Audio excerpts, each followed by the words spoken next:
What it do, YouTube? Greetings, y'all. Welcome. Welcome to 773 Oracle and Tarot. It's your girl, Shaitan Rani, with a late reading. Y'all, I'm so sorry. I just got home. I was helping some of my some of the senior people in my neighborhood, trying to help them get to the early vote. Cause child, tomorrow's the actual day, and baby, I hope everyone makes it. It was quite the madhouse. So I'm very sorry. Oh, excuse me, I'm very sorry for the late night reading, but I'm like, hey, better late than never. You know, the work of a social media tarot and oracle card reader, it ain't never done. Anyway, to my returning viewers, y'all, thank you for the love, thank you for the support. Thank you for being here. Thank you for allowing me to do readings for you all. Now, if in the event you happen to be new to my channel, I would love to have you as part of my Vibe Tribe. If you could please do all the things. If you could please like the video, subscribe to the channel, hit that notification bell so that when I upload these divine downloads, you all are, y'all can be there with me, okay? So with that being said, let's get into it because we got a lot to get into. So today on the astrological forecast, y'all, we've got the sun in Scorpio that is trines with Saturn retrograding in Pisces. We're going to put it all together. What this means is that with the trine, that means there's a harmonious flow between, so the sun represents like our core identity and purpose. So when the sun is in Scorpio, its energy is going to be influenced by qualities of Scorpio, which are known to be very intense, deep, transformative. Often the desire to dig beneath the surface. Scorpio is a water sign and it is ruled by Pluto. Traditionally it was ruled by Mars. In modern days it's ruled by Pluto. Go by whatever fits your bill. But Pluto is associated with Mars. Mars is associated with emotional insight, mystery, and maybe some secrecy or power. And again, when I say trine, it means that these aspects, these two planets are 120 degrees apart. And again, this is a very positive, supportive aspect that allows the two planetary influences to work together well. So when Saturn is retrograding in Pisces, Saturn, the planet, represents structure, discipline, responsibility, limitations. When Saturn is in retrograde, the energy is turning inward, and it's often encouraging us to reflect on issues related to like boundaries, obligation, maturity. Now, Saturn is retrograding in Pisces, which is a water sign, and that's associated with intuition, dreams, empathy, and sometimes escapism. When Saturn is in Pisces, the disciplined energy of Saturn, it blends with Pisces emotional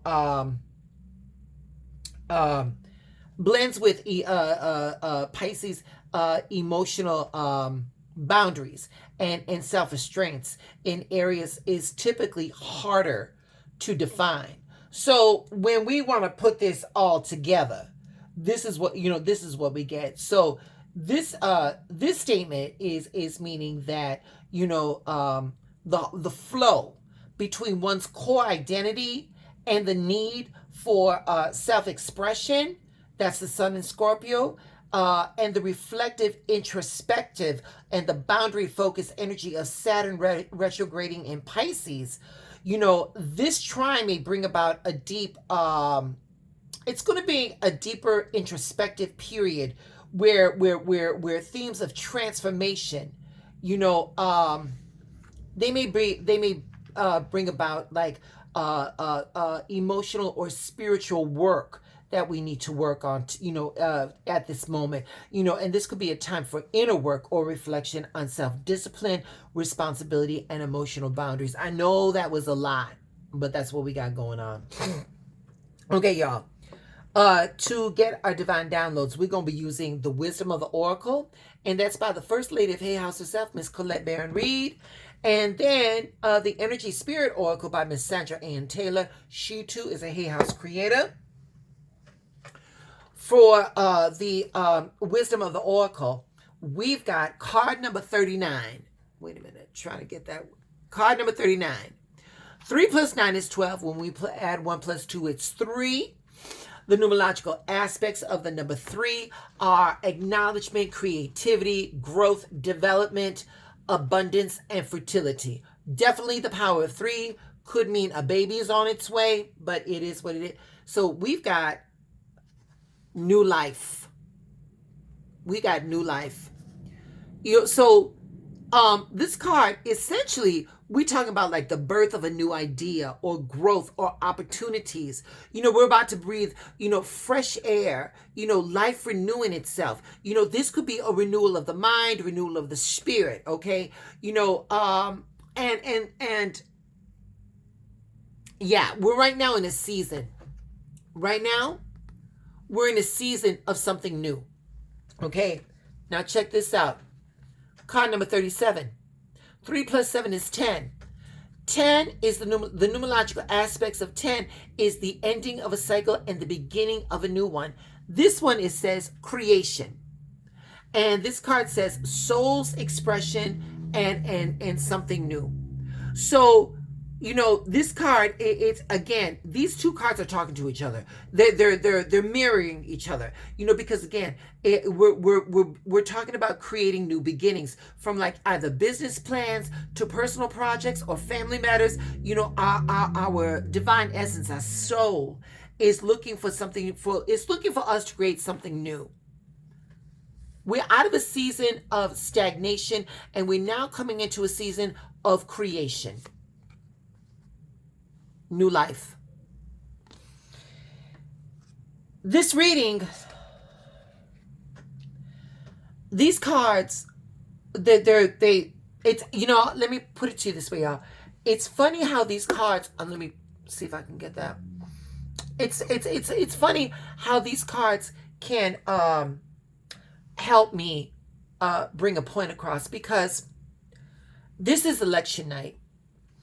Or I should say, the night before election. And a lot of us are filled with a lot of anxiety. And, for good reason. For good reason. But this is what I want to talk to you about, my tarot bites. And that is this. Me personally,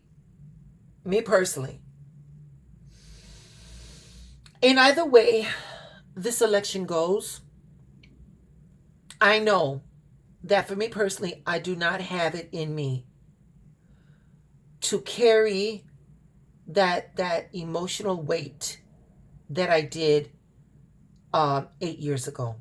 I ain't got it. And the thing that I know, the thing that I am putting lock, stock, and barrel in is simply this. Before I go that, I just want to remind you. These cards are talking about new life and about creation. On January 20th, of this year, Pluto entered Aquarius. Pluto is then entering Aquarius coming very soon. And this time, when Pluto re-enters Aquarius, it's going to be there for 20 years. Pluto is the planet of death, transformation, shadow journeys. It's the planet of wealth, power, secrets, and mystery. It's going into the sign of Aquarius, a sign that is motivated by the needs of the collective. Pluto is going to empower the masses to organize, mobilize, and disrupt the systems that have failed us. So right now we're living in some really disruptive times. We're talking about the war in Ukraine with Russia.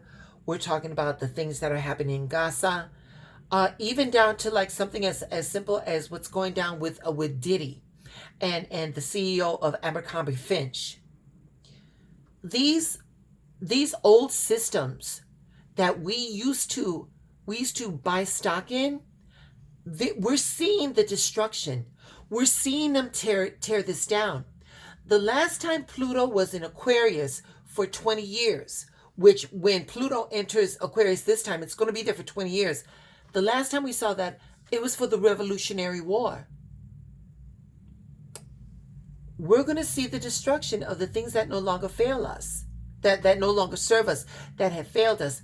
And when the dust settles, we are then going to see the rebuilding, the creation, the new life of a system that will work for all of us. So yeah, babies, like the phoenix, we're going to rise from the ashes, but we're going to burn first. And in that burning, we must be brave. So to everybody that's watching this, you feeling any level of intrepidation, please know that these old systems this will be the last time for these old systems. And what's going to come into its place is going to be something that will nurture and take care of all of us as a collective. We just got to get there first. That's it. That's all. I hope this reading brought you guys comfort. There's nothing on the book tomorrow, so I will definitely get my readings out. And with that being said, babies, go out there, do your civic duty.